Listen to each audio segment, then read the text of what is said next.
Salve, salve pessoal! Hoje o react vai ser de um canal chamado A Espirituosa, muito interessante. Desde já quero que vocês vão lá e se inscrevam, beleza? Vamos aqui pro vídeo, tá tudo pronto já, falta só o play. E eu convido vocês para passar esse medo junto comigo.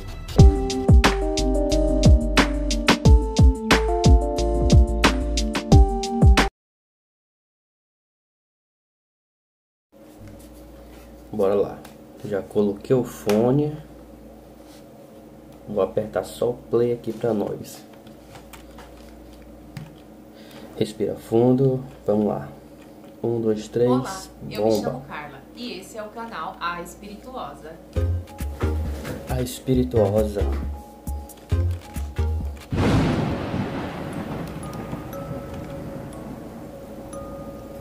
Se vocês gostam de temas como Opa, é assombrações, comigo mesmo. sejam bem-vindos a esse canal. E hoje eu vou contar para vocês um pouco da história de um dos edifícios mais icônicos da cidade de São Paulo e um dos mais mal assombrados. Nossa.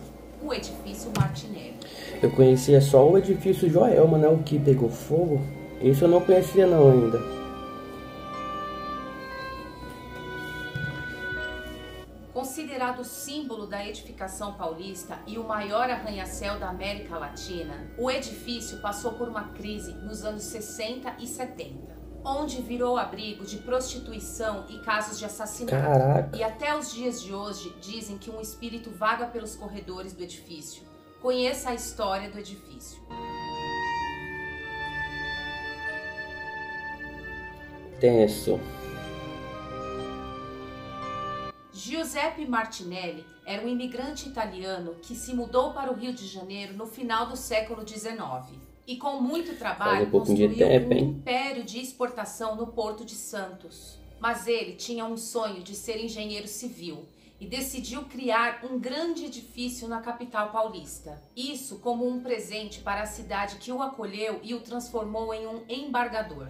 O prédio começou a ser construído em 1924 com um projeto inicial de 13 andares, o que já era um absurdo para a cidade na época, onde os edifícios não passavam de 5 andares. E conforme ia construindo, Giuseppe ia se empolgando e aumentando cada vez mais o projeto, muitas vezes a pedido da própria população.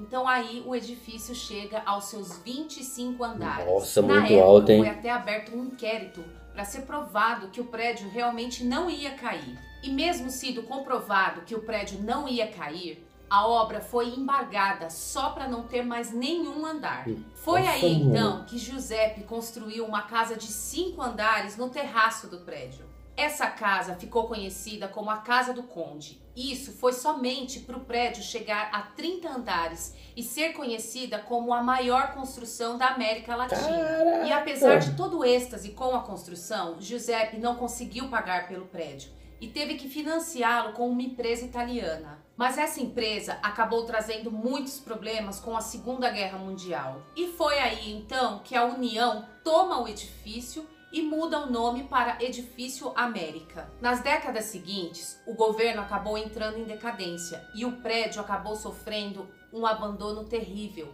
Por conta da baixa dos aluguéis no centro da cidade, acabou trazendo pessoas de classes mais baixas. E foi aí que ficaram conhecidos os cabarés que funcionavam no subsolo do Martinelli. E as escadas passaram a funcionar como verdadeiros antros de prostituição.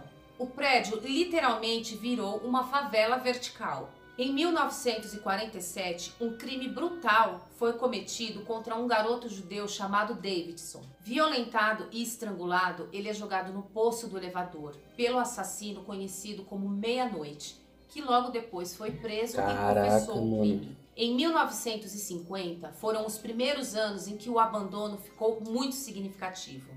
No depoimento de José Francisco Cascone, que trabalhava numa joalheria no 19º andar, ele diz: das 8 às 17 horas havia atividade exclusivamente comercial, com a circulação de clientes de joalheiros e de alfaiates renomados, que entravam pela rua Líbero Badaró.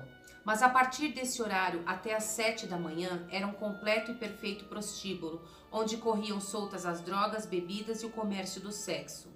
Os elevadores não eram usados e as escadas eram usadas como passarela para os mais absurdos desfiles de prostituição. E com o passar dos anos, a degradação fica maior. Com o tempo, os suicídios começam a aparecer e os crimes começam a ficar mais frequentes. Já ficou fora do controle, caso né? de maior repercussão foi nos anos 60, da menor Márcia Teresa, que foi estuprada por 5 bandidos e morta dentro de um dos apartamentos do edifício. Mano, e conforme os próprios moradores iam tomando conta do prédio, a higiene ia ficando cada vez mais decadente. Há relatos que o lixo era jogado no poço dos elevadores. A quantidade de lixo era tanta que já chegava até o 6º andar. Diziam também que por causa de todo o lixo acumulado, o prédio tinha um cheiro muito forte e alguns também diziam que esse era o cheiro da morte. Segundo o relato de João Alves Vieira, um antigo frequentador do centro da cidade, ele disse: "Dava muito medo de passar perto do edifício.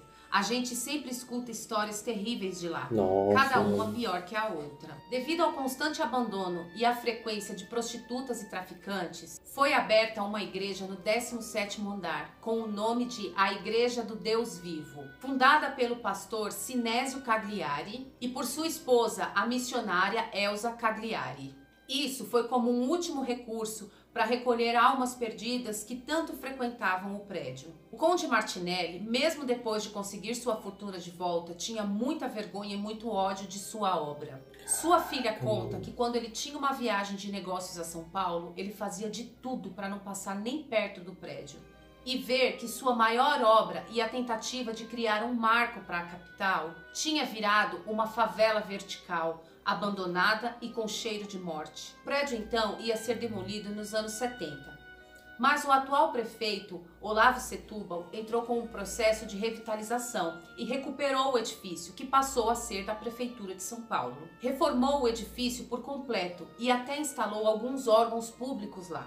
E também vendeu alguns andares para grandes empresas. E foi durante essa grande reforma que foram encontrados nos poços dos elevadores ossadas humanas e restos humanos, junto com todo o lixo. Nossa Senhora. E aí, gente, esse seria o fim do tormento do Martinelli? Nem tanto.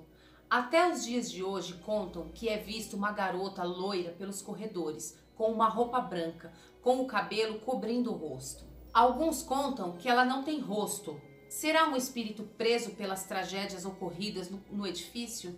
Há quem diga também que o 8º andar é todo mal assombrado, principalmente no final da década de 90 e início dos anos 2000, onde esse andar era totalmente desabitado. Perguntaram a uma funcionária da limpeza que foi transferida para esse andar e ela respondeu que no começo foi bem difícil, ela sentia uma sensação estranha. E ela disse também que esse andar era bem mais frio que os outros. E várias vezes os funcionários da limpeza e os assessoristas contam que ouvem barulhos estranhos nos andares e também chamadas suspeitas no elevador. O elevador é chamado num certo andar. Quando chega nesse andar, a porta abre e não tem ninguém. O tempo passou e a construção de um sonhador italiano até hoje causa medo e espalha terror na imaginação das pessoas.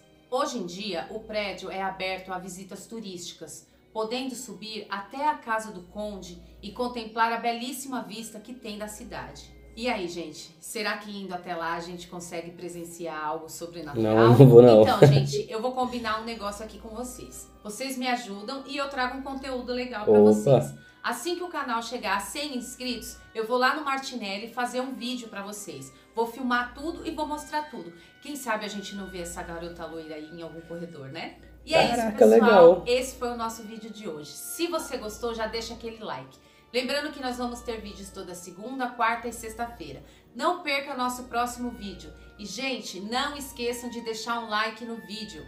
O pessoal tá assistindo o vídeo e não tá deixando like. E esse like é muito importante pra mim, tá? E não esqueça, gente, compartilha com seus amigos, se inscreve no canal, ativa o sininho e deixa aquele like, tá bom, gente? Nesse vídeo, beijo, gente, já deixou o like, mais. com certeza.